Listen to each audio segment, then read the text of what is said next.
나는 소문난 얌전한 모범생이었다. 함께한 지 5년. 량앤성이 밖에서 어떻게 놀든 나는 얌전히 다 참았다. 그날까지 호텔 스위트룸에 내 것이 아닌 스타킹과 속옷이 떨어져 있었다. 그는 나에게 들킨 데 대한 죄책감도 없이 느긋하게 웃었다. 착하지. 가서 방 좀 체크아웃 해줘. 그의 친구들은 잇따라 내기를 했다. 이번엔 내가 얼마나 버틸 수 있을지. 량앤성은 턱을 꿰고 아무렇지 않게 말했다. 걔 엄청 얌전해. 이틀도 못 가서 잠잠해질 거야. 예전처럼 애처롭게 그에게 떠나지 말라고 빌겠지. 량앤성은 몰랐다. 우리 같은 얌전한 모범생은 일단 결혼할 나이가 되면을 부모님 말씀을 들어야 한다는 걸. 그래서 그가 의기양양해하던 때 나는 용기를 내서 맞선 상대인 잘생긴 남자에게 물었다. 아이가 저를 따라 성을 쓰는 거 받아들일 수 있나요? 량앤성이 보낸 방번호로. 나는 한참 초인종을 눌렀지만 아무도 응답하지 않았다. 나는 손을 거두고 벽에 기대어 손을 뻗어 아래에서 가방을 받쳤다. 가방 안에는 14인치 컴퓨터 하나가 들어있어 어깨를 조이는 게 좀 아팠다. 잠시 뒤 옆에 문이 열렸다. 이 량앤성은 하반신에 수건 한 장만 두른 채 상반신을 드러내고 있었고 선명한 가슴 근육에는 아직 물방울이 흘렀다. 키 큰 남자는 한 손으로 문틀을 짚고 미간을 살짝 찌푸렸다. 차라리 내일 오지 그랬어. 나는 두 손으로 가방을 받친 채 고개를 들어 작은 목소리로 말했다. 미안해요. 프로젝트에 갑자기 버그가 좀 생겨서 야근이 늦어졌어요. 량앤성은 손을 거두고 안으로 걸어가며 말했다. 너 그 형편없는 일 해서 하루에 몇 푼이나 벌어. 빨리 그만두는 게 낫지. 나는 호텔 문이 닫히기 전에 얼른 몸을 틀어 따라 들어갔다. 이 문 안으로 들어가서야 이상함을 발견했고 나는 그 자리에 멍하니 섰다. 량앤성이 묵는 곳은 스위트룸이라 입구에서 방까지 거리가 꽤 있었다. 이 모퉁이를 돌아야 거실 소파 위에 마구 잡아당겨져 엉망이 된 스타킹과 바닥에 흩어진 속옷, 그리고 가느다란 끈 몇 가닥뿐인 티팬티가 보였다. 나는 량앤성이 노는 걸 좋아한다는 걸 알았고 또 내가 그의 곁에 있던 이 몇 년 동안 그에게 여자가 끊긴 적 없다는 것도 알았다. 하지만 나는 늘 생각했다. 보지 못하면 괜찮다고. 나는 언제나 일부러 량앤성과 다른 사람이 다정한 장면을 피했다. 보지 못하면 계속 스스로를 속일 수 있으니까. 물고기처럼 나는 늘 스스로를 마비시키는 7초의 시간을 줬다. 나는 량앤성을 바라봤다. 그는 언제부터인지 이미 바 카운터에 기대어 나를 보고 있었다. 그는 술잔을 들고 있었고 멀지 않은 욕실에서는 아직도 희미하게 물소리가 들려왔다. 그가 나를 보는 눈빛에는 당황도 죄책감도 없었다. 내가 너무 늦게 왔어. 그가 어깨를 으쓱하며 담담하게 말했다. 나는 가방을 꼭 받쳤다. 힘이 빠져 컴퓨터가 바닥에 떨어질까 봐. 만 위안이 넘는 컴퓨터였고 내 반달치 월급이 거의 들어갔다. 내가 막 말하려던 순간 욕실 문이 갑자기 열렸다. 다리가 길고 요염한 여자가 헐렁한 목욕 가운을 걸친 채 나왔다. 나를 봤을 때 그녀의 반응은 담담했고 마치 여기에 제3자가 나타난 것이 전혀 뜻밖이 아닌 듯했다. 량 대표. 그녀의 목소리는 끈적했고 량앤성에게 기대며 넓게 드러난 몸을 비쳤다. 제 그 광고 모델 거는. 량앤성은 살짝 피하며 술을 한 모금 마셨다. 천밍을 찾아. 넌 가도 돼. 여자는 달콤하게 말했다. 감사합니다. 량 대표. 그녀가 나올 때는 이미 완전 무장을 하고 있었다. 나는 그녀의 뒷모습을 바라보다가 그제야 떠올렸다. 그녀는 요즘 꽤 뜨는 신의 자오텐이었다. 그녀가 문가로 걸어왔을 때 나는 살짝 몸을 비켰다. 어쩌면 량앤성을 비위 맞추려는 건지 그녀는 갑자기 걸음을 멈추고 나를 한번 훑어봤다. 그리고 돌아보며 웃었다. 이 량 대표 보는 눈은 역시 좋네요. 구한 비서는 다 최고급 청순 섹시 스타일이네. 이걸 연예계에 놓아도 아주 잘 나갈 거예요. 량앤성은 고개도 들지 않았고 반박도 하지 않았다. 그저 조금 짜증스럽게 말했다. 아직도 안 꺼져. 그녀는 가방을 끼고 허리를 흔들며 아주 즐겁게 걸어나갔다. 이 량앤성은 옷을 갈아입고 다가와 익숙하게 내 손에 가방을 받아 들었다. 예전에 많은 때처럼 그는 표정이 자연스러웠고 아무 일도 없었던 것 같았다. 한 손으로 내 허리를 감싸며 말했다. 배고파. 저녁에 뭐 먹고 싶어. 이따가 데리고 가서 먹자. 내가 아직도 제자리에 서 있는 걸 보고 그는 눈썹을 치켜올리더니 뭔가 떠올렸다. 그는 나른하게 웃으며 손가락으로 내 허리에서 원을 그렸다. 기분 안 좋아. 하고 싶어. 내가 옆방에 방 하나 더 잡게 할게 늘 이랬다. 나는 안다. 나는 늘 알고 있었다. 나는 그의 바람길을 알고 그의 방탕함도 안다. 하지만 나는 여전히 조금도 망설이지 않고 걸어 들어갔다. 천한 짓을 한 사람은 나였고 칼을 그에게 건넨 사람도 나였다. 그래서 나는 누구도 원망한 적이 없다. 량앤성을 포함해서 나는 늘 알고 있었다. 우리에겐 완전히 각자의 길로 갈 날이 반드시 온다는 걸. 하지만 나는 늘 생각했다. 조금만 더 오래, 조금만 더 오래. 그리고 지금 이 날이 왔을 때의 뜻밖에도 나는 찢어질 듯한 고통은 없었고 그저 해방감을 느꼈다. 아마 이 마음은 이미 찔릴 대로 찔려 무감각해진 거겠지. 나는 량앤성의 손을 떼어내고 눈을 내리깐 채 가방을 도로 가져왔다. 이 량앤성, 너와 헤어질 거야. 내 목소리는 아주 낮았지만 아주 단호했고 전례 없는 용기를 띠고 있었다. 말이 떨어지자 방 안은 한참 조용했다. 나는 참지 못하고 고개를 들어 량앤성을 봤다. 그는 나를 살피고 있었고 내가 진심인지 분간하는 듯 했다. 갑자기 그가 낮게 웃었다. 헤어져. 그가 나를 보며 몸을 숙였다. 그의 눈 밑에는 아주 작은 내가 2개 비쳤다. 랄란 후 그는 혀를 차며 뭔가를 떠올리는 것 같았다. 내가 처음 나를 봤을 때 몇 살이었지? 19 아니면 20살. 그는 고개를 저었다. 기억 안 나네. 어쨌든 그때 너는 얌전한 것 말고는 두드러지는 게 없었어. 두꺼운 앞머리에 검은 뿔테 안경이 얼굴반을 가렸지? 내가 너한테 한번 해볼래? 하고 물었지. 그는 몸을 바로 세우고 소매뿌리를 정리했다. 너는 얼굴을 붉히며 고개를 끄덕였고 조금도 망설이지 않았어. 난 또 말했지. 나는 아주 쓰레기라고. 나는 남에게 나를 따르라고 강요하지 않고 남도 내가 한 사람만 사랑하라고 강요할 수 없다고. 그는 조금 안쓰럽다는 듯 나를 보며 한숨을 쉬었다. 그때 내가 뭐라고 했더라. 넌 괜찮다고 했어. 이제 와서 또 헤어지자고 나를 협박하네. 그는 내 눈물을 닦아주며 좀 이해되지 않는다는 듯 말했다. 나한테 너무 불공평하다고 생각 안 해? 됐어. 울지 마. 그동안 너도 잘 적응했잖아. 이번엔 내 실수야. 다음엔 이런 걸 내가 마주치게 하지 않을게. 그는 내 어깨를 잡고 나를 반대 방향으로 돌려 세우고 턱을 내 어깨에 댔다. 눈앞에는 커다란 전신 거울이 있었고 그의 거리낌 없음과 내 눈물 범벅인 눈을 비춰냈다. 방금 그 여자 몇 살인지 알아? 20살이야. 내가 기억이 틀리지 않았다면 너 올해 26이지. 헤어지자는 이런 유치한 수작으로 날 붙잡느니 미용이랑 운동이나 더 하는 게 낫지? 어쨌든 이 몇 년 동안 우리 둘이 제일 잘 맞았고 다른 사람들은 다 스쳐가는 손님이야. 내가 마음에 둘 필요 없어. 그는 한결같이 나빴지만 그 모든 게 번드르한 껍데기 아래 가려져 있어서 그런 말을 해도 다정한 고백처럼 들렸다. 나는 더는 버티고 다툴 힘이 없었고 사람 전체가 꼭두각시처럼 량앤성 손에 쥐어 있었다. 나는 살짝 몸을 움직이고도 끝내 단호하게 말했다. 이 량앤성, 우리 헤어져. 그는 웃으며 대수롭지 않게 말했다. 그래, 알아. 헤어질 건 너 혼자 헤어져. 그는 손목시계를 보고 양복을 들더니 나에게 숨막히게 키스했다. 착하지. 방 꼭 체크아웃해. 난 회의가 하나 더 있어. 이번 분기 새로 나온 신발이랑 가방은 사람 시켜 내 집으로 보내게 할게.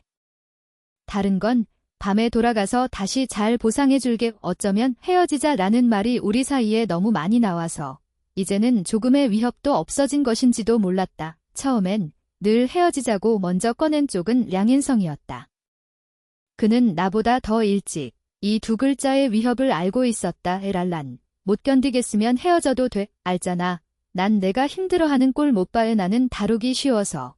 그는 늘 웃으며 대충 몇 마디로 나를 달래놓았다. 그리고 가볍게 넘겨버렸다. 하지만 이번만큼은 나는 스스로에게 말했다. 마음 약해지지 말자. 물러서지 말자. 게다가 이별은 상대의 동의가 필요 없다. 감정이 남긴 상처는 가장 단칼에 끝난다. 호텔에서 돌아온 뒤 나는 열이 나기 시작했고 몽롱한 잠 속에서 나는 보았다. 량앤성이 잊어버린 19살을. 량앤성은 좋은 얼굴을 가졌고 설령 권력도 재산도 없어도 손가락만 까딱하면 그와 연애하려는 사람이 한 무더기였다. 그런데 하필이면 그는 집안까지 아주 좋았다. 그는 짙고 화려한 여자를 좋아했고 연예인부터 톱모델까지 예외가 없었다. 그가 나 같은 얌전한 모범생을 눈여겨볼 거라고는, 규칙적이고 말 잘 듣는 것 말고는 아무것도 없는 나를 아무도 생각하지 않았다. 그런데 공교롭게도 그는 온갖 산의 진미를 다 맛보고 인생이 물릴 즈음 우연히 나를 힐끗 보았다. 어스름이 깔리고 캠퍼스 외진 오솔길에서 내가 처음 그를 봤을 때 그의 팔에는 한 여자가 매달려 있었다. 정스자 교내 퀸카 투표 같은 촌스러운 게 진작 사라졌어도 누구나 그녀를 말할 때 여전히 저절로 교내 퀸카라고 부를 만큼 예뻤다. 그는 씀씀이가 컸고 모두가 아는 이름 하나뿐이었지만 그 이름은 온 학교에 퍼져 있었다. 정스자가 그와 나갈 때마다 수십만 위안짜리 선물을 받을 수 있었다. 그녀가 스타가 되는 꿈을 체험하고 싶어 하자 그 사람은 가볍게 손만 한 번 휘둘렀고 작품도 별로 없던 정스자는 곧장 잡지를 찍고 광고 계약까지 맡게 됐다.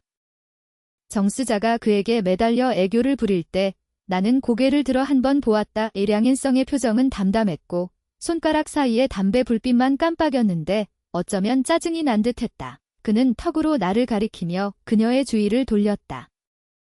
저건 누구야? 정스자는 바로 경계하며 손을 뻗어 그의 시선을 막았다. 쟤는 엄청 얌전해. 우리 같은 부류가 아니야. 나는 고개를 숙인 채 서둘러 지나갔고 량앤성은 아무렇지 않게 웃기만 했을 뿐 아무 말도 하지 않았다. 어릴 때부터 지금까지 나는 늘 남들 입에 가장 쏙 썩이지 않는 얌전한 모범생이었다. 엄마는 혼자 나를 키웠고 그녀의 사랑은 겹겹의 규칙으로 쌓여 있었다. 은의 통금은 늘 9시였고 머리카락은 어깨를 넘으면 안 됐으며 앞머리는 반드시 눈썹 위까지 잘라야 했다. 그녀의 빈틈없는 보살핌 속에서 나는 가장 말 잘 듣는 모습으로 자랐다. 고지식하고 온순하고 정해진 모든 사회 규칙을 지켰다. 도서관 책을 빌리면 아파도 기어 일어나 반납했고 기한을 넘길까 봐 몹시 두려워했다. 나는 내 인생이 이렇게 규칙대로 평생 갈 줄 알았다. 그러다 량앤성이 내게 손을 내밀었다. 그 손은 하와가 아담에게 건넨 그 금단의 열매에 못지않았다. 유혹, 침륜, 미장. 나중에 정스자가 알게 됐을 때 그녀는 놀라면서 똑같은 말을 했다. 다만 대상을 바꿔서. 그녀는 말했다. 량앤성과 우리는 같은 부류가 아니야. 너 빠져들지 마. 나는 말했다. 난 안 그럴 거야. 하지만 나중에 그 사랑에도 얻지 못한 것들은 가느다란 철사처럼 한 겹 한 겹 뼈를 휘감았다. 나는 생각했다. 량앤성처럼 이렇게 형편없는 사람은 그저 시도해보고 괴로워해보면 나는 아무 미련 없이 발걸음을 옮겨 바른 길로 갈 수 있다고. 하지만 형편없는 사람은 완전히 형편없지 않고 오히려 조금의 진심을 남겨두었기에 그게 가장 치명적이었다. 나는 그가 원래 사람을 달래는데 능한 건지 아니면 내게 특별히 대해준 건지 모르겠다. 차도 보내줬고 집도 줬고 셀 수 없는 명품 선물은 일상이었다. 나는 어릴 때부터 집안의 통제가 엄해서 많이 못해본 일이 있다고 일출도 못 받고 석양도 쫓아가 본 적 없다고 말했다. 그는 새벽 4시에 나를 침대에서 안아 일으켜 1시간 넘게 차를 몰아 산꼭대기에서 일출을 기다렸다. 나는 외지 출장을 갔을 때 잠잘 때 안고 자는 인형을 집에 두고 와서 밤에 잠이 안 온다고 무심코 한마디 했다. 그때 그는 해외에 있었고 전화기 너머로 담배를 문 채 웃으며 말했다. 야, 그럼 어쩌지? 2시간도 안 되어 그의 명의의 개인 비행기가 호텔 옥상에 선회하며 내려왔다. 승무원들은 또 일부러 낡은 인형에 예쁜 나비리본까지 묶어주며 내게 안녕히 자고 좋은 꿈 꾸라고 했다. 나는 이게 사랑이라고 할 수 없다는 걸 안다. 하물며 량앤성 같은 사람은 사람을 어떻게 사랑하는지 알 리가 없다. 그래서 나는 나 자신을 방종하게 두었고 그에게도 너그러웠다. 하지만 나는 여전히 사소한 부분들 속에서 몇 가지 흔적을 찾곤 했다. 나는 증명하려 했다. 그에게 분초라도 내 사랑과 같은 주파수였던 시간이 있었다는 걸. 며칠 전 통쾌하게 끝난 섹스의 마지막에 나는 몽롱한 와중에 뜨거움을 느꼈다. 갑자기 놀라 깨어나 그의 가슴을 밀며 말했다. 너 안 꼈어. 량앤성은 내 귓불을 꼬집듯 만지며 능청을 떨었다. 까먹었어. 생기면 낳아. 내가 못 키울까 봐. 말하는 사이 그의 눈밑의 부드러움이 스쳐 지나갔고 마치 정말 미래를 기대하는 듯했다. 어떻게 그럴 수? 나는 그를 밀어내고 몸을 숙여 약을 찾았다. 어떻게 나을 수 있겠어. 우리 사이는 오래 갈 수 없는데 아이를 낳는다고 뭐가 되겠어. 량앤성은 얼굴이 굳어졌고 일부러 나와 맞서는 듯 내 손을 붙잡고 약을 한 알 한 알 까서 변기에 흘려보냈다. 랄란, 내가 약 먹는 걸 나한테 들키면 넌 끝이야. 내 마음이 미세하게 흔들렸고 한순간 아찔했다. 하지만 찰나뿐 곧 얼음처럼 깨어났다. 량앤성을 피해 나는 결국 약을 먹었다. 꿈에서 놀라 깼을 때 주인은 고요뿐이었고 량앤성은 돌아오지 않았다. 휴대폰에 전화 진동이 와서 나는 받았다. 우리 엄마는 또 뻔한 말을 꺼냈다. 나는 너만 생각하면 잠이 안 와. 그녀는 내가 량앤성과의 일을 모르고 그녀 눈에 나는 이미 곧 시집도 못 갈 나이가 됐다. 지금 안 찾으면 몇 년 더 지나 맞선도 경쟁력이 없어. 내 장 아주머니 아들이 지금 베이징에 있으니 시간 내서 한번 만나본다고 살점이 떨어지는 것도 아니잖아. 고등학교 때 그녀는 내가 일찍 연애할까봐 내 머리를 엉망으로 잘라버리곤 했다.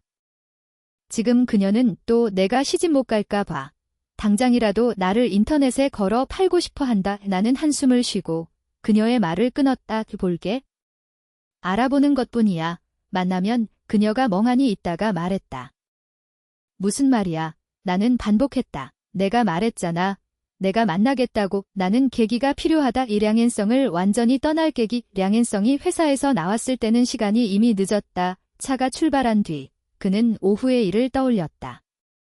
분명 돌아가서 잘 달래주기로 했는데 천리가 자리를 만들고 전화 80통이나 해서 그를 오라고 했다. 됐다. 이 잠깐 차이도 아니지. 량앤성은 대수롭지 않게 웃으며 차를 클럽으로 몰았다. 도착하자 천리가 그의 어깨를 끌어안고 그의 뒤를 살펴보았다. 어이, 드물래. 형수님은 오늘 밤 안 따라왔어. 그 토끼 같은 애는 다른 수단은 없고 그저 사람을 따라다니는 걸 좋아하고 두 눈으로 량앤성만 바라보았다. 하필 그도 그 수에 넘어가서 어떤 자리든 그녀를 따라오게 했고 체면 깎이는 것도 싫어하지 않았다. 량앤성은 외투를 종업원에게 건넸다. 오늘 자오텐을 보게 했더니 나한테 삐졌어. 천리가 혀를 찼다. 난 또 무슨 큰일인 줄 알았네. 근데 너도 너무했다. 어쩜 그렇게 대놓고 들이대냐. 그녀가 내 그런 꼰나비들 못 본다는 거 알면서도 굳이 자극하네.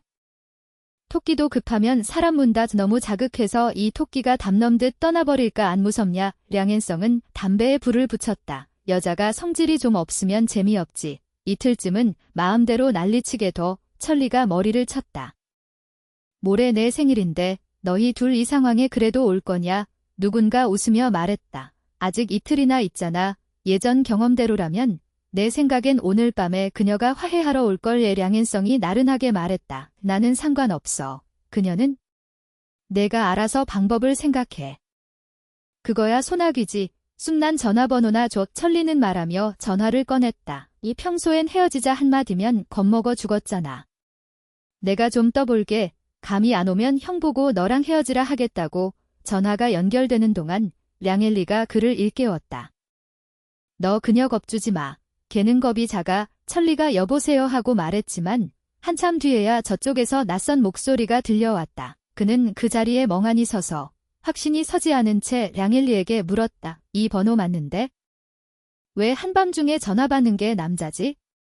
량엘리의 시선이 옮겨왔다. 흐릿한 담배 연기 너머로 눈을 가늘게 떴다. 깨어났을 때 내 손은 누군가에게 꽉 잡혀 있었고 조금 움직이자 다시 더 세게 잡혔다. 나는 고개를 돌려보았다. 량엘리가 그제야 눈을 뜨고 손을 놓으며 손가락을 오므리고 손목을 움직였다. 그는 내 상태를 살펴본 뒤에야 음침한 얼굴로 물었다. 수면제를 이렇게 많이 먹다니 목숨 필요 없냐? 누가 가르쳤어? 이제는 자살로 사람을 협박하는 것도 배웠냐? 그제야 나는 엄마 전화를 받고 잠이 안 와서 약을 좀 먹고 잠을 청하려 했던 게 떠올랐다. 결과 머리가 너무 어지러워서 실수로 몇 알 더 먹었다. 이상하다는 걸 깨달았을 때 나는 별장의 긴급 구조 호출 버튼을 눌렀고 아마 관리인이 제때 왔을 것이다. 량엘리의 얼굴에는 피곤함이 가득했고 또 분노도 있었으며 희미하게 두려운 기색도 있었다. 나는 문득 좀 우스웠다. 그가 어떻게 내가 자살 같은 방식으로 그를 협박할 거라 생각할 수 있지. 나는 설명하지 않고 그저 그의 말을 따라 물었다. 넌 정말 나 하나만 있으면 안 되는 거야. 말이 나오고서야 나는 내 목맨 목소리를 알아차렸다. 내가 너를 사랑하는 만큼 나를 사랑해주는 게 그렇게 어렵니? 나는 포기하지 못하고 물었다. 그에게 마지막 기회를 주려고 생각하면서. 심지어 나는 밑바닥도 없이 그가 대답만 하면 나는 아무것도 따지지 않을 수 있었고 모든 일이 없었던 것으로 칠 수 있었다. 나는 스스로가 슬펐고 심지어 나 자신을 혐오했다. 하지만 무슨 방법이 있겠는가. 어떤 사람은 피할 수 없고 정해진 액란이다. 마지막 한 번만. 응. 나는 낮은 목소리로 눈물이 손등에 떨어졌다. 더는 그녀들을 찾으러 가지마. 량앤성은 말없이 나를 바라봤고 한참 동안 입을 열지 않았다. 나중에 많은 날들 동안 나는 늘 이 순간을 떠올렸다. 그가 이렇게 눈물 자국이 가득한 내 얼굴을 보고 눈밑이 어둡게 가라앉은 채 마음속에 단 한순간이라도 흔들림이 있었는지 생각했다. 하지만 그는 결국 한숨만 쉬고 나와 이치를 따졌다. 랄란. 내가 너에게 뭘 약속한 적 있나? 그는 미간을 찌푸리며 떠올렸고 사탕을 달라는 아이를 보는 것 같았다. 나는 멍해졌고 손바닥을 꽉 쥐었다. 그는 고개를 저었다. 의 사랑, 결혼, 정절. 나는 너에게 어떤 것도 약속한 적 없어. 여기까지 온 건 너도 좋고 나도 좋았던 거야. 내 말은 여전히 같아. 못 견디겠으면 우리는 좋게 만나고 좋게 헤어지자.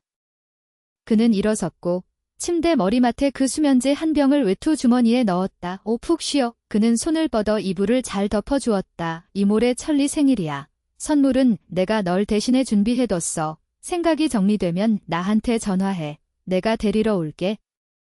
나는 진작 알았어야 했다. 량앤성 같은 쓰레기는 철저하게 이기적이라는 걸. 내게 바닥선이 없기만 하면 내가 한 걸음 물러날 때마다 그는 100걸음 나아갈 수 있었다. 예전에도 그랬고 지금도 그렇다. 나는 아마 정말 수면제를 너무 많이 먹어서 그런 말을 했던 것 같다.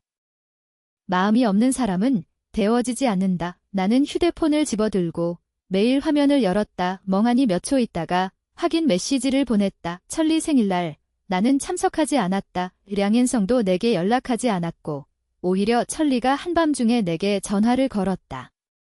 숨난, 너 너무 의리 없네. 싸우면 싸우는 거지. 어떻게 내 생일 파티에 안 올 수가 있냐. 그는 분명 술을 꽤 마셨고 취기가 가득했다. 너 적당히 좀 해. 유세를 그렇게 크게 부리면 설마 진짜 헤어지려는 거야? 내가 말하는데 너 이 책벌레야. 내가 아깝지 않냐? 나중에 또 울면서 나한테 그와 연락해달라고 빌지 말고. 그가 어떤 사람인지 내가 모르는 것도 아니잖아. 내가 얌전하고 철이 든 걸 좋게 보지 않았으면 너도 생각해봐. 그렇게 많은 여자 중에 왜 너만 5년이나 곁에 있을 수 있었겠어? 나는 아직 야근 중이었고 입꼬리를 당기며 아무렇게나 생일 축하한다고 한마디 하고 전화를 끊었다. 다음 날 나는 카페에 앉아 있었고 맞은편 남자는 쉬지 않고 떠들어댔다. 나는 그를 한번 훑어봤다. 외모는 그럭저럭 괜찮았고 깔끔하고 잘생겼으며 피부도 희었다. 듣자 하니 지금 월급이 한 달에 2만 위안이라던데. 그래도 너희 같은 사기업은 우리 같은 체제 안 직장만큼 안정적이지는 않지. 나는 커피를 한 모금 마셨다. 정확히 말하면 세후 실수령은 22,154위안, 분기 보너스는 포함하지 않고. 하지만 량앤성은 늘 내가 하는 이 일은 형편없는 일이라며 한 달 월급이 그가 한 끼 먹는 돈도 안 된다고 말했다. 나는 입을 열지 않았고 맞은편 남자가 계속 말했다. 그래도 내 일은 자주 야근해야 하지? 나중에 결혼하면 집에는 어쨌든 누군가가 챙겨야 해. 너 일 바꿀 생각은 해봤어? 나는 컵을 내려놓고 담담히 말했다. 앞으로 아이는 나를 따라 성을 써. 당신은 신경 안 쓰지. 나는 외동딸이야. 우리 숭 집안의 대는 끊기면 안 돼. 그는 멍해졌다. 장모님도 이 일은 말한 적 없었잖아. 게다가 나도 외아들이야. 아니면 당신이 둘 낳으면. 나는 갑자기 좀 황당하다고 느꼈다. 량앤성이 이런 장면을 본다면 그는 분명 나를 비웃을 것이다. 그와 헤어진 뒤로 죄다 이런 쓰레기 같은 것들만 찾는다고. 나는 돌아가 야근하느라 바빴고 맞선 남이 나를 붙잡았다. 난 당신이 꽤 마음에 들어. 아이 일은 나중에 천천히. 내가 다시 그를 보니 그의 인상마저 좀 흉악하고 못생겨 보였다. 맞선을 망치자 우리 엄마는 바로 다음 순간 전화로 닥달해왔다. 너 대체 무슨 생각을 하는 거야? 멀쩡하게 무슨 아이 얘기를 해.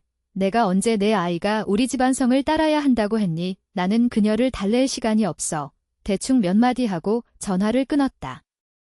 나는 내 엉망진창인 감정을 처리할 틈도 없이 쉬지 않고 서둘러 출장에 갔다. 출장에서 돌아왔을 때 나는 캐리어를 들고 문 앞에 섰는데 비밀번호를 어떻게 입력해도 맞지 않는 걸 발견했다. 내가 잘못 기억한 줄 알았다. 다시 입력하면 잠긴다는 안내가 뜰 때까지 나는 그제야 포기했다.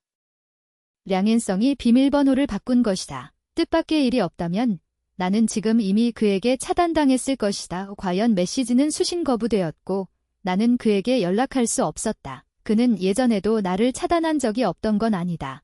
우리가 가장 심하게 싸웠던 그때 나는 고개를 숙이려 하지 않았다. 그는 내 모든 연락처를 삭제해버렸고 나중에 나는 후회해서 온갖 방법으로 그에게 연락하려 했고 심지어 전화 유심도 여러 장개 통했다. 마지막엔 천리가 보다 못해 나를 데리고 그를 만나러 갔다. 이 량앤성은 아마 이번에도 내가 예전처럼 뻔뻔하게 그를 찾아갈 거라고 생각했을 것이다. 나는 캐리어를 들고 한 걸음 뒤로 물러나 눈앞에 집을 올려다보았다. 량앤성과 함께한 지난 몇 년 동안 나는 한 번도 청고한 척한 적이 없었다. 그가 준 것들은 나는 전부 받아 챙겼다. 내가 쓸 수 없는 옷, 신발, 가방들은 나는 매년 현금 한 몫으로 바꾸었다. 량앤성도 다 알고 있었지만 그는 이 정도 푼돈은 신경 쓰지 않았다. 출근이 편하라고 그는 내게 집 2채를 사준 적이 있고 처음엔 나를 따라 거기서 한동안 살기도 했다. 집안의 모든 구석은 내가 그가 편하게 살도록 정성껏 꾸며 놓았었다. 하지만 그는 이런 주택 스위트룸에 익숙하지 않아. 그래서 나는 그를 따라 이 별장으로 이사 들어왔다. 여기서 우리 대부분의 시간은 그래도 떠올릴 만했다. 내 발뼈가 부러졌던 그 해. 그는 직접 반년 동안 나를 돌보았고 속세와 거리가 먼 사람이 탕 끓이는 법을 배웠다. 매일 정해진 시간마다 나 대신 물리치료를 해주었고 재활 손놀림은 의사보다도 더 잘 배웠다. 그는 내가 심심할까 봐 나를 안고 계단을 오르내리고 마당에 나가 햇볕을 쬐고 뒤뜰에 가서 백조를 보게 했다. 나는 손잡이를 쥔 채 몸을 돌려 밖으로 걸어갔다. 바로 이때 전화가 울렸고 또 천리였다. 이 못 들어가겠지. 그는 오늘 지난번보다 더 맑았다. 내가 맞선 상대를 만난 일이 그에게 알려졌어. 뜻밖의 너도 꽤 수단이 있네. 지난번엔 자살, 이번엔 남자를 찾고. 그가 웃었다. 난 내가 멍청한 줄만 알았는데 그는 말투를 바꾸었다. 하지만 누나, 나도 괜히 분란 일으키는 사람은 아니야. 좋은 남자는 그렇게 많은데 왜 꼭 한 나무에만 목매야 해. 사진도 봤지. 내가 굽히게 하려고 여대생까지 그 옆에 앉혀놨더라. 난 정말 일 키우는 사람은 아닌데 지금은 사람을 자기 옆에 앉힐 수 있으면 눈 깜짝할 새 사람을 자기 위에 앉힐 수도 있어. 천리라는 사람은 내가 그를 알기 시작한 때부터 줄곧 이렇게 음흉했다. 그는 가끔 량앤성 편에 서서 내게 온갖 빈정거림을 했다. 하지만 가끔은 또 애매하게 내 앞에서 량앤성의 험담을 했다. 하지만 이번에는 그가 한 말이 확실히 꽤 맞았다. 그래서 나도 예의 있게 그에게 답했다. 내 말이 맞아. 그가 대답하기도 전에 나는 전화를 끊었다. 회사로 돌아와서 오전 내내 나는 한 번도 고개를 들지 않았다. 손에 큰 프로젝트가 하나 있었고 계약 체결의 마무리 단계가 코앞이라 나는 한순간도 멈출 수 없었다. 협력사를 만나기 전에 나는 얼음커피를 2캔이나 마시며 밤샌 머리를 좀 더 또렷하게 했다. 상대 회사는 시내 중심에 있었고 우리가 도착했을 때 이미 기다리는 사람이 있었다. 기획안 발표부터 소통까지 모든 게 아주 순조롭게 진행됐고 최종 결정권을 쥐고 계약서에 서명한 사람은 젊은 남자였는데 그들 대표인 자우커였다.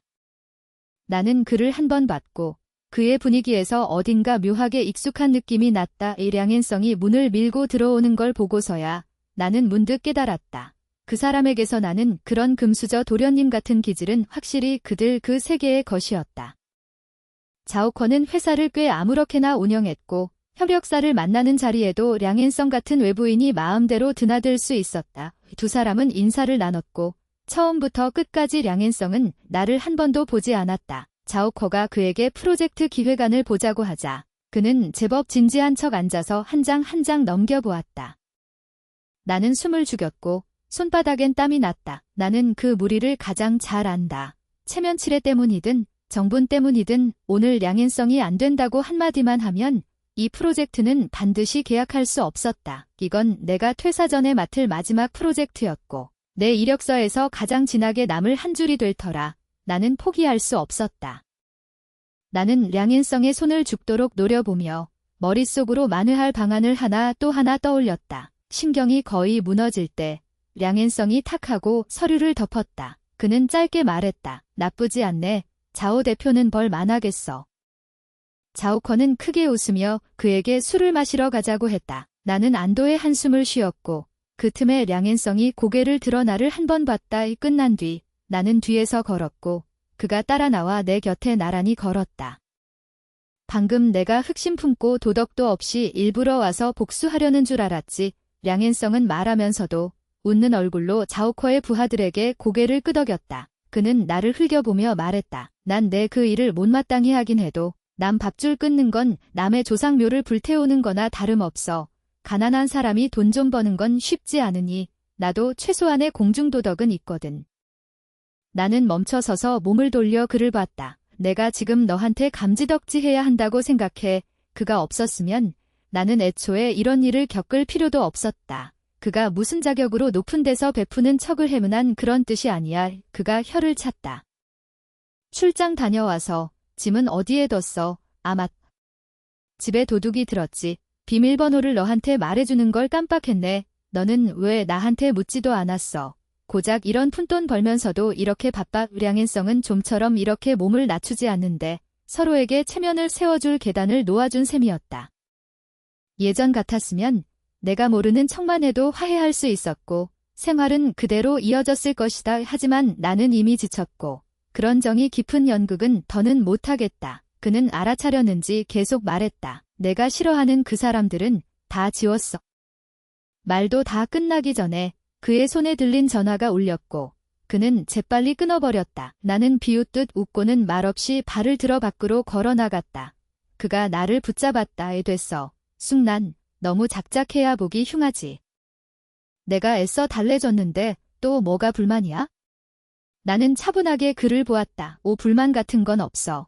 난 그냥 다시 상기시킬 필요가 있어. 나는 이미 일방적으로 너와 헤어졌어. 모르는 척하지 마. 말이 여기까지 오니 더 말해봐야 의미도 없었다. 그의 전화가 때맞춰 울렸고 그는 내 앞에서 받았으며 달콤하고 느끼한 낯선 여자 목소리가 흘러나왔다. 어쩌면 천리히 말했던 여대생일 수도 있고 어쩌면 다른 사람일 수도 있다. 누가 신경 쓰겠어? 량앤성은 내 눈을 보며 전화 속 사람에게 한 글자씩 또렷하게 말했다. 기다려. 내가 바로 갈게. 류웨이는 숭난의 퇴직 신청서를 보며 잠시 결정을 내리지 못했다. 그는 여러 번 생각한 끝에 결국 그 전화로 걸어 이 일을 말했다. 량앤성은 저쪽에서 듣고 한참 뒤에야 비웃듯 말했다. 걔는 그 일자리 엄청 아끼는데 어떻게 퇴사하겠어? 류웨이는 머리를 긁고 말을 골라 물었다. 그럼 이 절차는? 제가 승인합니까? 안 합니까? 이 말이 무슨 아픈 데를 건드렸는지 량앤성은 저쪽에서 욕했다. 승인해. 왜 승인 안 해? 퇴사하고 싶다는데 그럼 퇴사하게 해. 마침 그 빌어먹을 일도 그만두고. 너 그 무슨 형편없는 회사, 거기 출근한 뒤로 사흘이 멀다 하고 집에도 안 들어오는 건 그렇다 쳐도 맨날 거지처럼 입게 하고 너 회사 관리할 줄은 아냐? 류웨이는 전화를 끊고 생각했다. 쑥나는 그의 회사에서 오히려 꽤 단정한 편이었다. 매일 옅은 화장도 하고 작은 하이힐도 신었다. 능력 있으면 그의 회사 와서 다른 사람들도 보라지. 치마 안에 내복 바지 입고 손바지를 양말 속에 찔러 넣는다. 그는 오히려 이런 부자들이 이해가 안 갔다. 그렇게 큰 사장님의 여자라는 사람이 맨날 자기 같은 작은 회사에서 소처럼 일하며 인생의 재미를 체험하는 건가? 그는 전화를 내던지고 휴대폰을 가리키며 욕했다. 미친놈, 또 쑥난의 자리 쪽을 한번 보고 공평하게 말했다. 너도 약간 미쳤어. 망설임도 없이 그는 쑥난의 퇴직 신청을 승인했다. 조금 아쉽기는 했다. 아무래도 그녀 능력은 손꼽히는 수준이었으니까. 하지만 량앤성이 말했으니 그도 시키는 대로 할 수밖에 없었다. 쑥난이 베이징을 떠난 일은 량앤성이 보름 뒤에야 알게 되었다. 그는 서명하던 손을 잠깐 멈췄지만 고개도 들지 않았다. 가고 싶으면 가게 둬. 왜? 밖에 없으면 내가 못 살 것 같아. 천리는 하고 말했다. 그건 아니지만 그냥 피부가 좀 희고 커다란 둥근 눈이 있고 눈꼬리에 점이 하나 더 있고 허리는 가늘고 다리는 길지만 둔하고 성실할 뿐이잖아. 량앤성은 턱을 살짝 들었다. 이런 여자는 밖에 널리고 널렸어. 내가 꼭 개어야만 하는 줄 알아. 천리는 팔짱을 끼고 생각에 잠긴 듯 그를 한번 보았다. 그는 턱을 만졌다. 널리고 널렸다고. 그렇게 흔한가. 집에 돌아온 지 한 달. 쑥 여사는 처음엔 나에게 꽤 열정적이었지만 지금은 또 조급하고 짜증스러워지기 시작했다. 내가 갑자기 퇴사하고 집에 돌아왔는데 그녀는 아무것도 묻지 않았다. 오히려 매일 잠이 안 온다고 하면서 계속 나를 재촉해 맞선을 보라고 했다. 어느 날 한밤중에 나는 불도 켜지 않고 그녀 방에 들어가 그녀를 흔들어 깨우고 이거 꽤 곤히 자고 있잖아. 하고 물었다. 그녀는 내 어깨를 한 대 때렸다. 이 죽일 놈의 아이야. 나는 그녀를 이기지 못해. 결국 그녀가 극력 추천하는 대로 맞선 상대를 만나러 갔다. 뜻밖에도 온 남자는 넓은 어깨에 잘록한 허리, 이목구비는 흠잡을 데 없고 코는 높고 입술은 얇았다. 량앤성만큼 뛰어나진 않지만 기질이 좋고 볼수록 괜찮았다. 나는 속으로 놀랐다. 이런 데에 이런 최상급이 있다니. 쑥 여사가 나한테 돼지 도축 사기를 붙인 건 아니겠지. 이 한 끼 식사를 마칠 때까지 서로 주고받는 대화는 마치 정신적으로 통하는 듯 했다. 나는 아주 확신했다. 이건 틀림없이 나를 겨냥한 돼지 도축 사기다. 결국 모든 말이 하나하나 내 마음에서 우러나오게 기쁘게 만들 수 있다면 훈련받았거나 아니면 감성 지능이 너무 높은 것이다. 한참 지나서야 나는 갑자기 뭔가 떠올렸다. 맞다. 당신 이름이 뭐였죠? 그는 나를 보며 어쩔 수 없다는 듯 웃었다. 우승난. 넌 정말 나를 조금도 기억 못하는구나. 나는 그를 자세히 봤지만 여전히 생각나지 않았다. 미안해요. 당신은? 청희. 그는 자기소개를 했다. 고등학교 때 나는 부모님을 따라 해외로 갔고 최근에 막 귀국해서 연구 하나를 하고 있어요. 현재 싱글이고 나쁜 취미도 없어요. 나는 아하고 소리냈다. 너 정말 많이 변했네. 게다가 아직도 날 기억하고 있다니. 그는 예전에 공부도 잘하고 잘생겼고 안경을 쓰면 전형적인 우등생이었는데 지금은 차갑고 금욕적인 느낌이었다. 나는 맞선의 원칙을 지키며 다시 물었다. 그 뭐냐?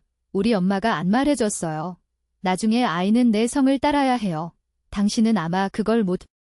그는 눈을 깜빡이며 웃으며 말했다. 괜찮아요. 나는 그걸 별로 신경 쓰지 않아요. 그리고 나는 늘 아이를 낳는 일에 최종 해석권은 여자 쪽에 있어야 한다고 생각해요. 나는 고개를 들어 그를 봤다.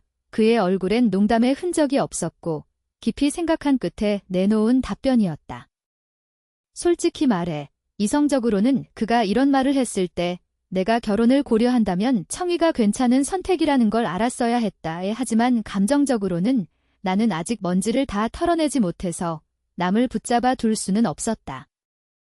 청희는 나를 아래층까지 데려다 주었고 나는 그의 차가 떠나는 걸 바라보았다. 등 뒤에서 갑자기 싸늘한 목소리가 울렸다. 내가 하루만 늦게 왔어도 너희 둘 결혼식 술자리에는 앉아야 했겠네. 나는 돌아서서 량앤성의 음침한 시선과 마주쳤다. 주변 환경을 둘러보며 나는 꿈속이 아니라는 걸 확인했다. 너는 왜 왔어? 내 마음속에서 알 수 없는 짜증이 치밀어 올랐다. 그는 턱을 치켜들었다. 내 물건이 우리 집 자리를 차지하고 있어. 돌아가서 내 물건 가져가. 그날 비밀번호 잠금이 안 들어간 뒤로 나는 다시는 들어간 적이 없었고 안에는 확실히 내 물건이 적지 않게 있었다. 나는 돌아보지도 않았다. 내가 버려. 난 안 가져. 내가 무슨 자격으로 안 가진다고 하면 안 갖는 거야. 그는 성큼성큼 다가와 내 팔을 붙잡고 이를 악물고 말했다. 그건 마치 그 물건 더미를 말하는 것 같기도 했고 또 다른 걸 말하는 것 같기도 했다. 나는 그의 눈을 똑바로 봤다. 질리도록 썼고 지겹도록 귀찮아졌고 좋아하지 않게 됐으니까 전부 버리는 거야. 이건 내 자유야. 나는 짐작해 본 적이 있다. 그가 내가 퇴사하고 떠난 걸 알아도 많아야 경멸하듯 한마디 하겠지. 마음대로 하라지. 그는 태어날 때부터 아나무인이었고 뼛속엔 오만함이 배어 있었다. 설령 그 시절의 방탕함이라 해도 그가 보기엔 그저 일종의 권력을 행사하는 것에 불과했다. 권력 아래에서는 모두가 개미 같은 존재이고 모든 사람은 다 굴복하고 말을 들어야 했다. 하지만 그는 지금 이렇게 못내 불복한 눈빛으로 나를 추궁하고 있다. 나는 드물게 그의 흐트러진 모습을 보았다. 량앤성, 내가 나더러 너와 함께 베이징으로 돌아가길 바라는 거야. 나는 단도직입적으로 그에게 물었다. 그는 입술을 다문 채 말하지 않았다. 봐. 그 같은 사람은 후회하든 붙잡든 그래도 늘 높이 군림한 채 나와 같이 돌아가 줘라는 한마디 간청조차 입 밖에 내지 않는다. 나는 고개를 저었다. 내가 설령 돌아가더라도 너와는 상관없어. 나는 내 결혼을 걸고 내가 좋아질 거라고 도박하지 않을 거야. 헤어지는 것보다 이혼은 훨씬 번거로운 일이야. 그가 되물었다. 만약 내가 잘할 수 있다면? 나는 눈썹을 치켜 올렸고 모든 뜻은 말하지 않아도 분명했다. 그날 이후 량앤성은 떠나지 않았다. 그는 내 집 근처에 바로 들어가 살 수 있는 아파트 한 채를 아무렇지 않게 사더니 틈만 나면 우리 집 국수 가게로 왔다. 가끔은 그가 청이와 마주치기도 했다. 청이는 그처럼 거리낌이 없지 못해서 몇 번 얼굴을 마주한 뒤로는 점점 더 이상 오지 않았다. 청이가 미국으로 돌아가던 날 나는 그에게 밥 한 끼를 샀다. 그는 술을 아주 많이 마시고 계속 나를 바라봤다. 내가 조금만 더 일찍 왔거나 아니면 조금만 더 늦게 왔어도 좋았을 텐데 하필 지금이야. 그래, 하필 지금이다. 내가 완전히 놓지 못했고 곤경 속에서 발을 빼내며 오직 스스로를 구해야만 구원받을 수 있는 때였다. 나는 잔을 들었다. 2년이 있으면 다시 봐. 량앤성은 원래 말주변이 좋았는데 요 며칠 내가 시종일관 별 반응이 없자 방향을 바꿔 우리 엄마를 설득하기 시작했다. 타고나길 금지옥엽으로 자란 사람도 남에게 음식을 내오고 계산하고 장부를 적는 법을 배웠다. 작은 가게 손님들은 까다로워서 몇 번이나 나는 그가 미간을 찌푸리며 화를 내고 싶어 하다가도 억지로 참는 걸 보았다. 키 크고 덩치 큰 몸으로 작은 국수 가게에 비집고 들어와 쫓아도 쫓아낼 수가 없었다. 우리 엄마는 바로 그런 공세 아래서 점점 더 흔들리게 되었다. 그러다 어느 날 갑자기 엄마는 나를 타일렀다. 량앤성과 화해해보는 게 어떠냐고. 내 손의 동작이 멈췄고 나는 평온한 어조로 말했다. 엄마, 그가 바람 피운 거 모르는 거 아니잖아. 그래도 그가 잘못을 인정했잖니. 너도 봤잖아. 요즘 그 모습, 부잣집 도련님이 몸을 낮춰 그런 허드레시를 하면서 내 용서를 구하잖아. 바람 피운 게 뭐가 대수니? 그도 잘못을 인정했잖아. 자기가 틀린 걸 알았잖아. 앞으로 안 그러면 되는 거지? 게다가 이 세상에 어느 남자가 바람을 안 피우니 결혼 전에 안 피워도 결혼 후에는 또 피워. 내 아빠처럼 그렇게 성실한 사람도 똑같이 바람 피웠잖니. 내가 어떤 남자를 찾아도 똑같이 바람을 피울 거야. 내 생각엔 돈도 있고 힘도 있는 사람을 찾으면 그가 바람을 펴도 너는 큰돈이라도 챙길 수 있잖아. 그런 평범한 남자들보다 훨씬 낫지 않니? 나는 차분하게 그녀에게 물었다. 그리고는요, 결혼하고 나면 엄마가 어릴 때 아빠에게 빌었던 것처럼 그렇게요. 엄마는 모르세요. 나 엄마를 배웠어요. 엄마처럼 못난 모습으로 남자에게 빌었어요. 그래서 나는 이 몇 년 동안 몇 번이고 그에게 매달렸고 몇 번이고 그를 용서했지만 그는 여전히 몇 번이고 바람을 피웠어요. 엄마, 이게 엄마가 바라던 거예요. 내가 불성실하고 정조 없는 남자에게 시집가서 아무도 원하지 않는 아이를 낳고 평생 남들 손가락질을 받으며 사는 거요. 아빠는 내가 6살이던 해에 바람을 피웠고 그때 아주 어렸던 나는 엄마가 그를 한 번 또 한 번 용서하는 모습을 보았다. 그가 내연녀를 만나러 가는 길에 차에 치여 날아가지 않았더라면 아마 그녀는 지금도 계속해서 용서하고 있었을 것이다. 이 말들은 나는 한 번도 그녀 앞에서 직접 말한 적이 없지만 지금은 조금도 망설이지 않고 그녀를 향해 찔러 넣었다. 정신을 차린 뒤 나는 눈물을 한 번 훔치고 말했다. 죄송해요. 엄마, 제가 겁 많은 앞치마를 쥔 채 나를 한 번 보더니 돌아서 침실로 들어갔다. 밤이 되자 내 침실 문이 열리고 굳은 살박인 두 손이 내 얼굴을 한 번 쓰다듬었다. 나는 엄마가 작은 소리로 흐느끼며 말하는 걸 들었다. 미안해 랄란. 엄마가 낮에 그렇게 말하면 안 됐어. 나는 대답하지 않았고 어둠 속에서 눈물이 베개로 스며들었다. 이 세상의 모녀관계는 마치 덩굴과 큰 나무 같아서 의지하고 얽히고 공생하며 가장 극단적인 사랑과 기대가 뒤섞여 있고 또 희미한 미움과 실증도 품고 있다. 많은 때 마치 풀 수 없는 죽은 매듭처럼 말없이 서로를 소모한다. 하지만 더 많은 때는 함부로 말을 내뱉은 뒤 한순간에 찌르는 듯한 아픔을 몹시 후회하게 된다. 다음 날 나는 엄마가 빗자루로 량앤성을 쫓아내고 다시는 국수집에 오지 못하게 했다는 말을 들었다. 나는 신경 쓰지 않고 고개를 숙여 컴퓨터의 합격 통지서를 보았다. 사실 베이징에서 떠날 준비를 하던 그날부터 나는 이미 2가지 준비를 해두었다. 엄마는 돈이 부족하지 않았고 거기에 내 지난 몇 년의 저축까지 더하면 이치대로라면 내가 지금 설령 일하지 않고 누워만 있어도 이 평생 다 쓰지 못할 돈이 있다. 이 몇 년 동안 일을 포기하지 않은 건 더 많은 경우 그저 나 자신을 좀 더 또렷하게 유지하기 위해서였다. 그해 내가 대학을 막 졸업했을 때 량앤성은 내가 아예 밖에 나가 일하지 말라고 제안한 적이 있었다. 내가 하루 벌면 돈이 얼마나 된다고, 뭐가 필요하면 말만 하면 되잖아. 굳이 밖에 나가 남 밑에서 일할 필요가 있어?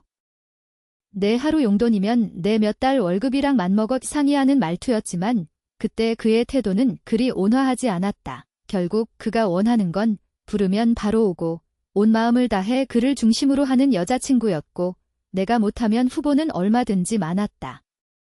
하지만 그때 왜인지는 모르겠지만 나는 단호하게 꼭 내 일을 가져야 한다고 생각했다. 그래서 나는 다가가 그에게 입을 맞추고 부드러운 목소리로 말했다. 제발요. 그는 못 이겨. 내가 몇 번이나 입을 맞추게 두고서야 마지못해 승낙했다. 그때 내 첫 달 월급은 손에 들어온 게 겨우 9,000위안 남짓이었고 힘들게 반년 넘게 모아 그에게 커프스를 하나 사주었다. 그가 집어들어 볼 때 나는 한 손을 긴장한 채 등 뒤에 숨기고 발도둠해 상자를 가리켰다. 제 돈이에요. 당신 돈은 한 푼도 안 썼어요. 그는 아마 이렇게 싼 커프스는 써본 적이 없어서 칭찬도 차마 못했을 것이다. 그저 아무렇게나 웃으며 말했다. 오, 이렇게 착하네. 나한테 선물도 살 줄 알고. 나는 머리를 흔들고 손을 뻗어 소셜 플랫폼에 몇 글자를 쳤다. 여자 26세 유학 늦나요?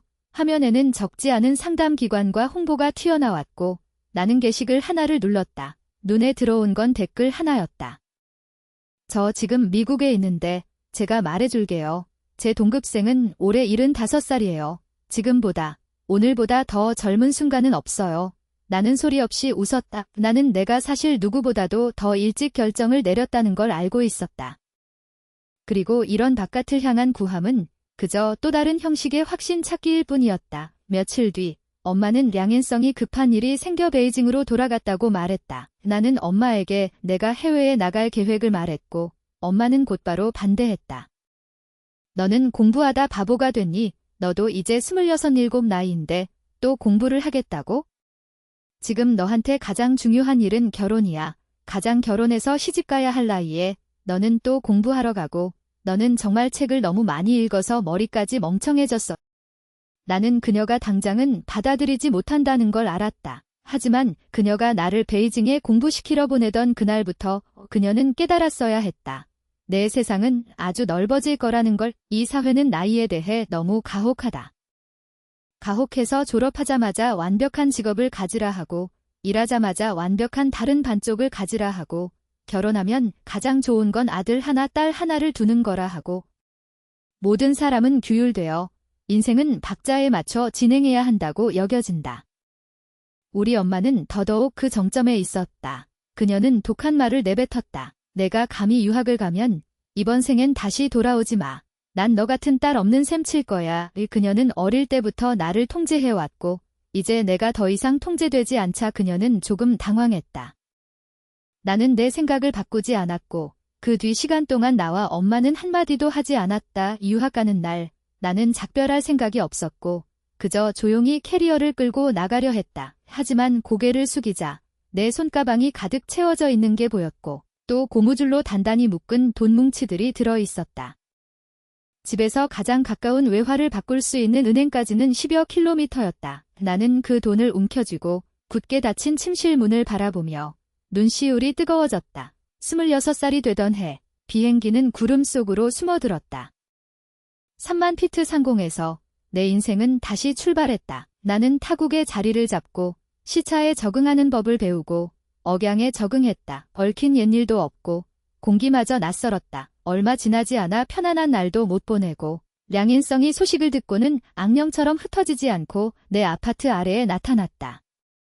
그는 너무 익숙했고 태도는 거리낌 없이 당당해서 마치 우리 사이에 아무 틈도 없는 것 같았다. 내가 유학을 가고 싶다고 진작 말했으면 졸업하자마자 내가 널 보내줬을 텐데 그렇게 크게 돌아갈 필요도 없었잖아. 그는 내 작은 아파트를 둘러보며 조금 못마땅해했다. 내 쪽에 집 한 채 있어. 내 학교랑 가까워. 너 거기로 옮겨. 거기엔 이모 2명도 있어서 널 돌봐줄 수 있어. 나는 고개를 숙인 채 물건을 정리하며 그에게 답하지 않았다.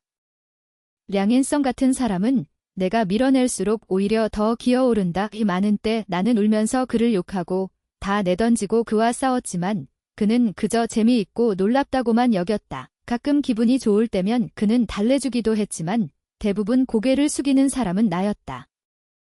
나는 더는 일부러 그를 밀어내지 않았고 그저 그렇게 조용히 그가 내 주위를 맴도는 걸 바라봤다. 그는 태연자약하게 내 다른 반쪽인 양 자처하며 나에게 호의를 보이는 남자들을 쫓아냈다. 그는 높은 곳에서 내려다보듯 이러쿵저러쿵 지적하며 거들떠보지도 않았다. 애초에 같은 원숭이에서 변한 것도 아닌데 내 눈에 차? 외국 남자는 원래 이래. 겉으론 열정적으로 보여도 사실 경계감이 없어.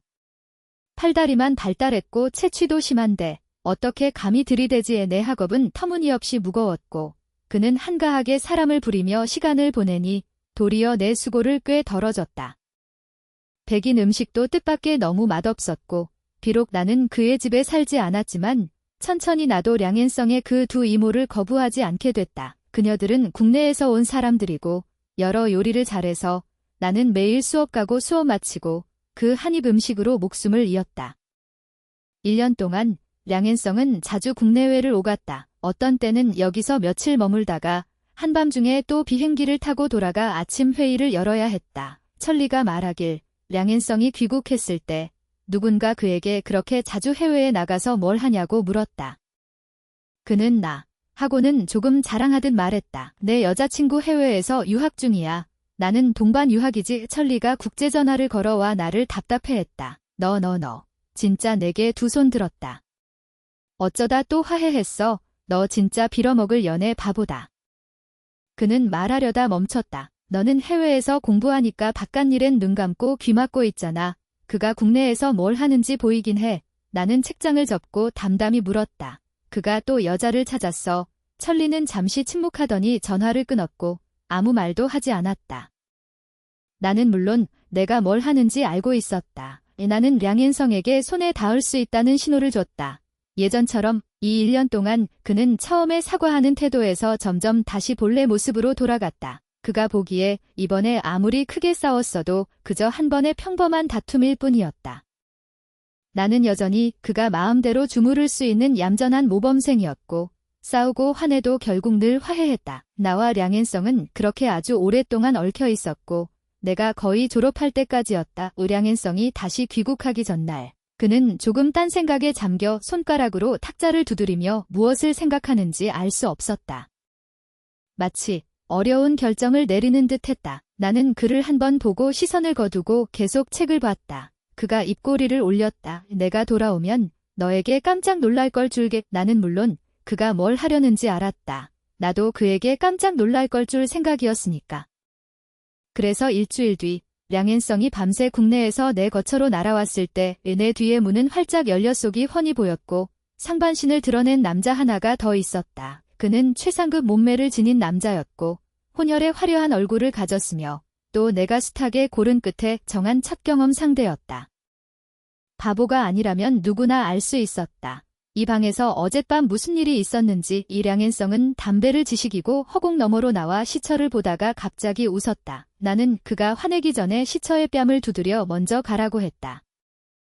시처는 량인성을 한번 보고 눈썹을 치켜 올리더니 덩치 큰 몸으로 약한 척하기 시작했다. 보기만 해도 엄청 사납네. 내가 계속 못 벗어나는 것도 이상하지 않아. 난 여기 화교 폭력 조직도 알아. 나는 시처의 입을 막고 그를 쫓아냈다. 량인성은 건드리기 쉬운 사람이 아니었다. 시처가 간 뒤에도 량인성은 내게 다가오지 않았다. 나는 그가 크게 분노할 줄 알았지만 그는 그저 내게 등을 보인 채 한 손으로 차 문을 짚고 아주 오랫동안 조용히 있었다. 한참 뒤 그가 몸을 돌렸고 나는 그의 눈두덩이 붉어진 것을 봤다. 그는 몇 걸음 걸어와 내 앞에서 허리를 굽혀 거의 내 눈밑까지 들여다보려 했다. 순간 그는 내 이름을 부르며 눈가를 붉히고 이를 악물었다. 내가 이번 일주일 귀국해서 뭘 했는지 알아?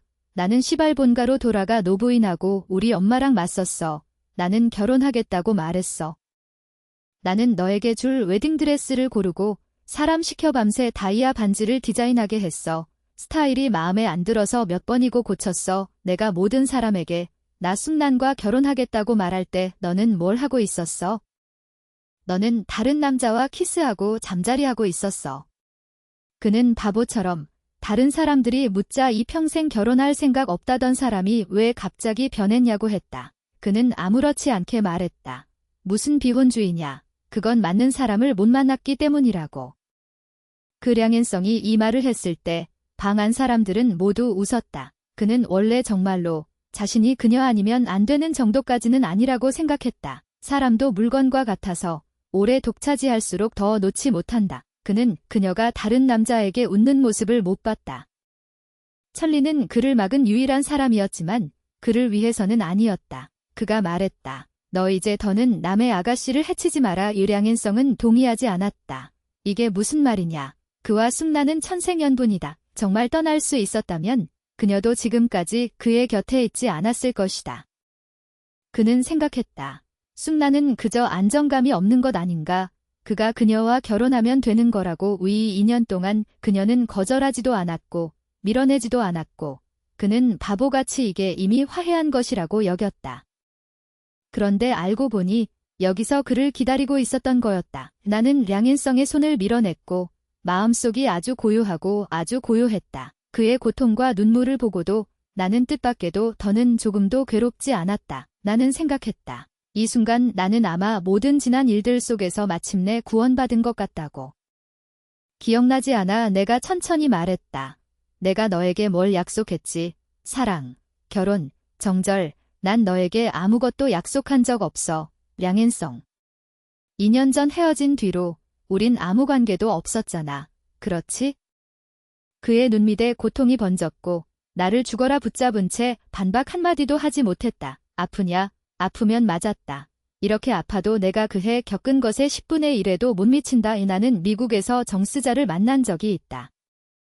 그녀는 그해 돈을 받고 졸업하자마자 유학을 갔고 지금은 이미 해외 회사의 고위 임원이다. 그날 우리는 커피를 마시며 그녀가 그해 일을 떠올리며 말했다. 사실 량앤성이 우리를 볼 때는 마치 물건을 보는 것 같았어. 하지만 널 볼 때는 좀 달랐어. 너도 분명 몇몇 순간에는 느꼈을 거야.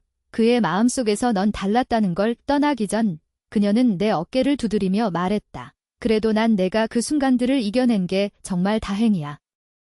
나는 진작 말했었다. 량앤성은 내 재난이라고. 그는 저렇게 썩어 있는데도 내게 치명적인 끌림이 있다. 이 길을 걸어오며 나는 시시각각 그 순간들을 이겨내고 있었다. 량앤성은 막다른 길에 몰린 모험가처럼 온갖 방법을 다 짜냈다.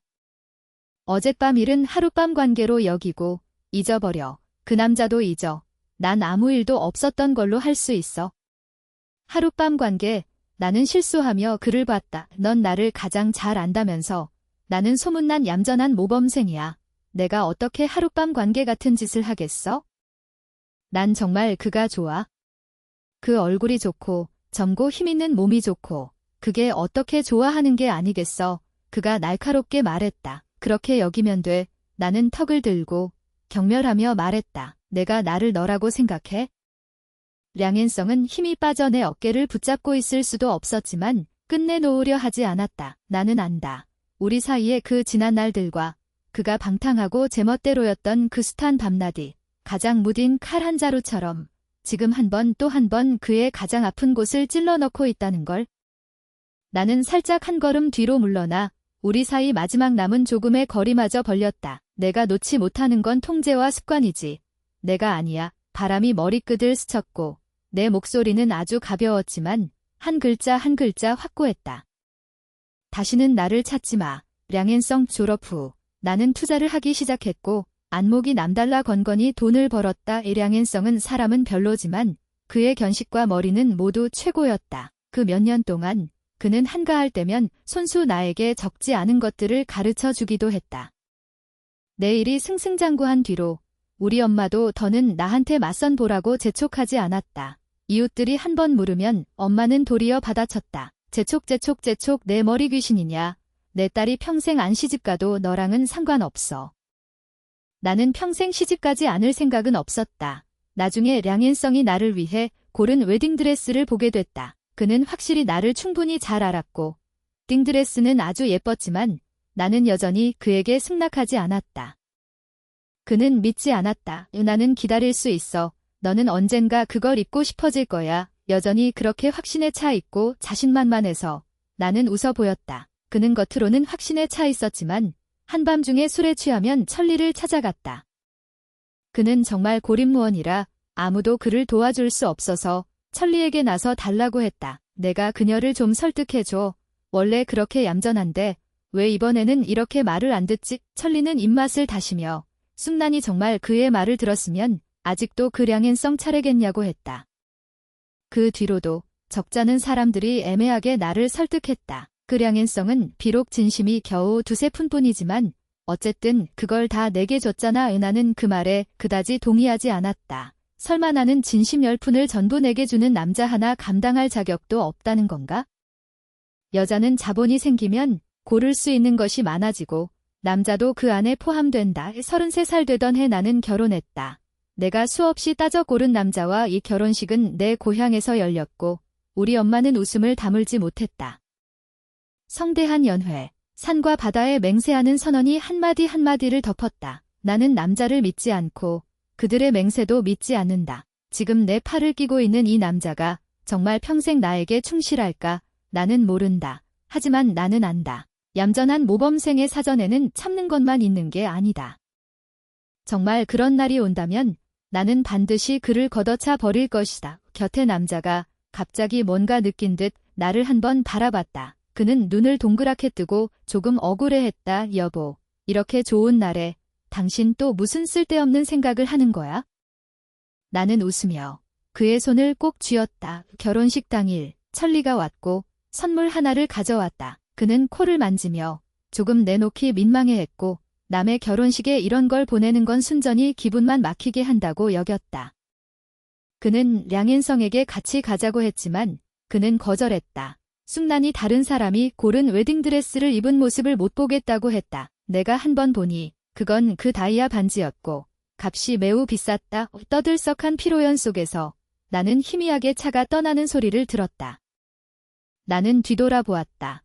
붉은 휘장이 흔들리고 손님을 맞고 보내고 있었다. 내 19살 그 해의 해질녘을 보내버렸다. 그 극한의 세월과 얽힘은 산들바람처럼 흩어져 흔적도 없었다. 뒤로부터 사랑과 미움은 페이지를 넘기고 앞길은 평탄하다.